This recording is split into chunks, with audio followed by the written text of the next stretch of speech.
be a violation, because if it's broken down, or even if you built the fence, you do not need a permit to build that fence, okay? But you have to keep it up to date. Can't become deteriorated, okay? Um, we are looking into, and we've been very aggressive about, is party houses. Say, for instance, one of your neighbors, he doesn't live there, but he rents out his home to allow parties there. We will intervene on that. We will talk with the local police department to keep surveillance on their home to make sure nothing is going on as far as illicit activity, because we have had a lot of activity like that in the Stonecrest area. All these mansion parties that's going on, we are really cracking down on that. A lot of people want to resort to short-term rentals, and we are very much so being very aggressive in making sure that you are licensed to have a short-term rental vacation home. And what does that mean?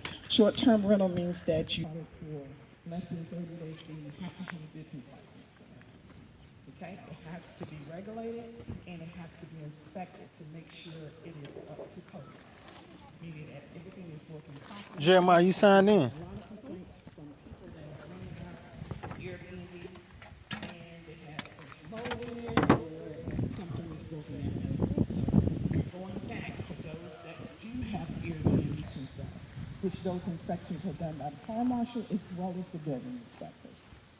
Okay? All right, so those are some of the, which is the first Tuesday and the last Thursday of each month, in which we have a lot of cases in court where people do not want to comply. And again, I have to stress, writing a citation to bring anyone to court for code violations is not the first thing that we want to do. That's the last resort. That means that we have not been able to get in touch with you. You would not return our phone calls. As a matter of fact, you are avoiding us, in which we don't want that. We don't want that at all. We want everyone to be in compliance. Compliance is the number one thing that we strive to have.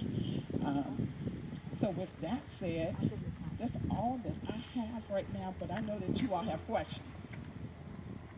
You just have to ask questions, guys. Yes. Ask them now. Yes, ma'am. What happens when we cut down trees? I cut down some trees and there were tons of stumps on the sidewalk. So what do we do? Because I ended up calling somebody private to come and get it.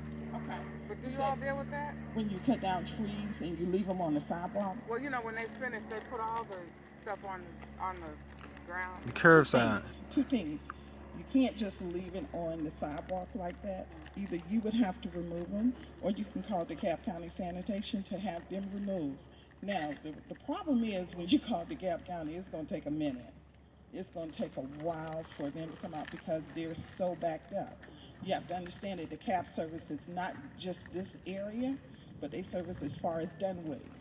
So saying that they're going to come out in 3 days, I don't know if that's going to happen. And also check with them to make sure that there is not a fee involved. Because sometimes people are expecting them to come out and just pick it up. It's because you have not contacted them to see if there's a fee involved. Because if I think they're allowed, I don't know the dimensions of it, but if it's a large amount, there's probably going to be a fee involved for them to pick it up. Thank you. Okay?